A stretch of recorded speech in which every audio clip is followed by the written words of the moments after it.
ओम नमस्ते जी। दोस्तों, आज हम यहाँ बात करेंगे इधर की उधर की विचार आते रहते हैं, आपकी ऊर्जा को ये खा जाते हैं, आपकी एकाग्रता भंग हो जाती है, आपका चित्त भंग हो जाता है और आपके अंदर कमजोरी भी महसूस होती है। तो इसको कैसे बंद किया जाए, इसको कैसे ख़त्म किया जाए, इसका मतलब रास्ता कैसे बदला जाए। देखिए, सबसे बड़ी समस्या जैसे पढ़ने वाले बच्चे हैं उनके साथ में भी होती होगी। पढ़ते हैं लेकिन विचार कहीं और चले जाते हैं। मैं पढ़ता था उस समय मेरे साथ में भी ऐसे ही होता था। तो हम पढ़ते हैं तो उसको पूरा हम 100% अपना ध्यान उस पर एकाग्रता नहीं लगा पाते, जिससे कि हमें वो सही प्रकार से याद नहीं हो पाता है। तो इस मन पर कंट्रोल, इस पर जो काबू हो कैसे प्राप्त किया जाए, वो आप इस वीडियो को देखकर समझ जाएंगे।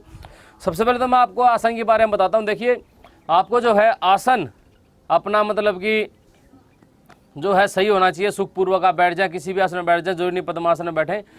आप धीरे धीरे अभ्यास करें कि आपका आसन जो है लगातार 3 से 3.5 घंटे 4 घंटे का पहुंच जाए, जिसमें बिना हिले डुले आप बैठ सकें। तो आप देखेंगे बहुत ज़्यादा लाभ होगा, लेकिन धीरे धीरे होगा, ये एकदम से नहीं होगा। तो मैं भी काफ़ी समय से लगा हुआ हूँ, कई सालों से, लेकिन मेरा अभी तक लगभग 2 घंटे के आसपास ही हो पाया है। तो आप जो है इसको इस प्रकार से धीरे धीरे अभ्यास से हो जाएगा। पैर सुनोगे, पैरों को खोल लीजिए, थोड़ी देर बाद फिर आसन लगा लीजिए। तो आपको एक क्रिया जो मैं बताने वाला हूँ 2 महीने तक आपको मतलब कि 2 घंटा रोज आपको करनी ही करनी है, तब आप इसमें सफलता हासिल कर पाएंगे। देखिए, वैसे आप चाहे तो आधा घंटा 1 घंटा भी कर सकते हैं, कोई दिक्कत नहीं है। सबसे पहले हम, यदि आप सुबह खाली पेट कर रहे हैं तो आप बाह्य प्राणायाम कर लीजिए, और बाकी के किसी भी समय, दोपहर को, शाम को, किसी समय कर रहे हैं उस समय प्राणायाम करने की आवश्यकता नहीं। बस लंबे गहरे थोड़े से श्वास लिए 10, 15, 20, 25 बार, फिर अपना शांति से उस क्रिया को करना जो मैं बताऊँगा। देखिए, सबसे पहले मैं आपको बाह्य प्राणायाम सिखाता हूँ कैसे करते हैं। सबसे पहले क्या करते हैं, धीरे धीरे पूरा श्वास ले लेंगे और गुदा के भाग को पूरा खींच लेंगे, जिससे कि आसपास की मांसपेशियां, मूत्र सब कुछ खिंच जाएगी ऊपर की तरफ। तो जो खींच कर रखेंगे, श्वास को एक झटके में बाहर छोड़ देंगे। आप चाहें तो मूलबंद ना लगाएं, कोई दिक्कत नहीं। अब कहीं भाई कहेंगे मूलबंद के साथ में और भी बंद लगाएं क्या, नहीं, और कोई बंद लगाने की आवश्यकता नहीं है, ठीक है। तो आप चाहें तो बिना मूलबंद के भी इसको कर सकते हैं, कोई समस्या वाली बात नहीं है। धीरे धीरे मूलबंद भी आप लगाने लग जाएंगे। तो देखिए, श्वास ली, गुदा को खींचा, श्वास छोड़ दी, छोड़े रखी बाहर। अपनी मन की एकाग्रता यहाँ पे लगा ली है, यहाँ पे लगा ली। यदि आप अंतर प्राणायाम कर रहे हैं तो यहाँ लगा लिया, तो छोड़ के रखा और मन में ओम का या गायत्री मंत्र का आप जाप करते रहे। अब जब श्वास लेने की इच्छा हुई तो धीरे धीरे श्वास लिया और गुदा के भाग को भी ढीला छोड़ दिया। इस प्रकार से आपको ये बाह्य प्राणायाम करना है। 3 बार बाह्य प्राणायाम करना है। बाह्य प्राणायाम करने से हमारा मन बहुत ज़्यादा शांत हो जाता है, ताकि हम जो अब आगे क्रिया करने वाले हैं उससे हमारे को बहुत ही ज़्यादा लाभ मिलेगा। और एक बात जो मैं बताना भूल गया आपको, शुरुआत में इन सब को करने से पहले आपको अपने मन में एक भाव बनाना है कि आप जो भी ये क्रिया कर रहे हैं आप अपनी उन्नति के लिए कर रहे हैं। आपका अंतिम लक्ष्य क्या है? सदैव ही आनंदित रहना, सुखपूर्वक रहना, मोक्ष में जाना, ठीक। तो ईश्वर का आप भाव बनाइए पहले तो अपने चारों तरफ, अंदर बाहर की। आप जो भी क्रिया कर रहे हैं ईश्वर की नज़र में आए बिना आप कर नहीं रहे हैं। ईश्वर आपको देख और सुन रहा है। क्योंकि देखिए, आप एक चीज़ देखिए, मेरे पीछे देखिए, पेड़ पौधे देख रहे हैं आप, ये सब कुछ कितनी सूक्ष्म रचनाएं हैं। सबसे हमारा शरीर है, मनुष्य है, कितनी सूक्ष्म रचनाएं हैं अंदर। तो ये चीज़ें बिना बनाए अपने आप से कभी हो नहीं सकती। इस संसार में अपने आप से कभी कुछ नहीं होता है, उसके पीछे उसका मूल कारण होता है, कोई करने वाला होता तभी होता है। आप इन ये कपड़े देख रहे हैं, ये भी अपने आप नहीं बने, ये तो बिल्कुल आसान सी चीज़ें बनानी, ये नहीं बने तो फिर भला हम ये जीव, ये प्रकृति कैसे बन जाएंगे बिना ईश्वर के? तो ईश्वर है दोस्तों। और जो नास्तिक है वो अपनी इच्छा से जो अपने अंदर उथल फुथल मचाना चाहते हैं मचाए रखें, हमें उससे कोई फर्क नहीं पड़ता है।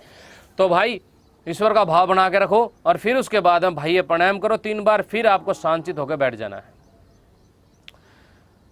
फिर आपको क्या करना है, आती जाती श्वासों पर ध्यान लगाना है।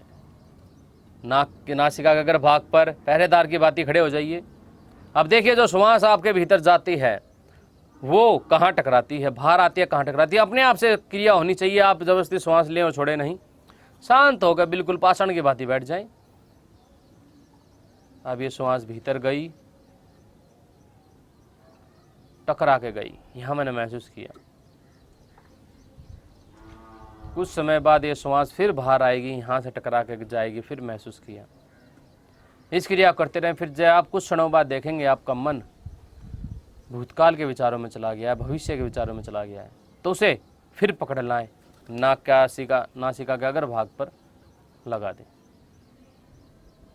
ऐसे आपको करते रहना पड़ेगा। जब आप इसको इस प्रकार से करते रहें तो धीरे धीरे आप देखेंगे कि आपके विचारों की छटनी होती चली गई है और आपको धीरे धीरे सफलता मिलती चली जा रही है। दोस्तों, इसके अलावा आप चाहे कितनी भी क्रियाएं अपना लीजिए, बहुत सारी बातों में मोटिवेशनल आपको जो है काफ़ी सारे व्याख्यान मिल जाएंगे यूट्यूब पर, लेकिन उनका अंदर कोई लाभ पहुंचता नहीं है। बाहर से आप एक बार के लिए उत्साहित हो जाते हैं, मेहनत करनी पड़ेगी तभी सफलता मिलेगी। इसके साथ में आपको कुछ और भी पालन करना पड़ेगा, मौन का। आप प्रयास कीजिए कि आप अपने कार्यों पर ध्यान दें, फालतू की बकवासबाजी में ध्यान ना दें, फालतू के ड्रामों में ध्यान ना दें। कोई मित्र मिलता है, कोई कुछ मिलता है, उसके साथ में व्यर्थ में वार्तालाप, ज़्यादा उछल कूद ना मचाएं। शांति से एकदम ऐसी बातचीत करें जिससे कि आपका मन अशांत ना हो, आपको किसी प्रकार का कोई विघ्न ना हो, किसी प्रकार की कोई चुगली ना हो, किसी प्रकार की किसी की बुराई ना हो। इस बात का विशेष रूप से ध्यान दिया जाता है। यदि आप इन चीज़ों का ध्यान देंगे तो आपको सफलता मिलेगी। सदैव ही जो है ऐसे वस्त्र वगैरह या फिर ऐसे साधन लें जो कि अनावश्यक ना हो, सिर्फ उतना ही प्रयोग करें जितनी आपको आवश्यकता है। अनावश्यक चीज़ों से बचें, ब्रह्मचर्य का पालन करें, सदैव सत्य बोलने का प्रयास करें, सही स्थानों पर ध्यान दें, दान दें सही स्थानों पर, जहाँ पे आवश्यकता है वहाँ पर ध्यान दें, और सदैव ही ईश्वर का स्मरण बनाए रखें, अपनी श्वासों के प्रति सजगता बनाए रखें।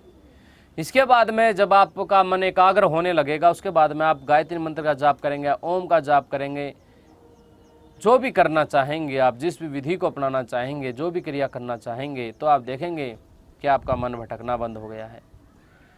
या फिर आप कोई भी ध्यान आदि करने से पहले, कोई भी क्रिया करने से पहले आप इस प्रकार से श्वासों पर ध्यान लगा सकते हैं। आप चाहे तो इसी पर पूरे दिन लगा सकते हैं। बहुत ही ज़्यादा इससे दोस्तों आपको लाभ मिलेगा। आपके मन की बकवासबाजी सब खत्म हो जाएगी, सब इधर उधर भागना बंद हो जाएगा।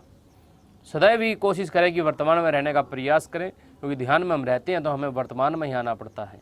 तो हम दिन भर यदि ये प्रयास करें कि हम वर्तमान में रहें, तो निश्चित रूप से जब आप आसन में बैठेंगे तो आपको अत्यधिक लाभ मिलेगा, आपकी ज़्यादा उन्नति होगी।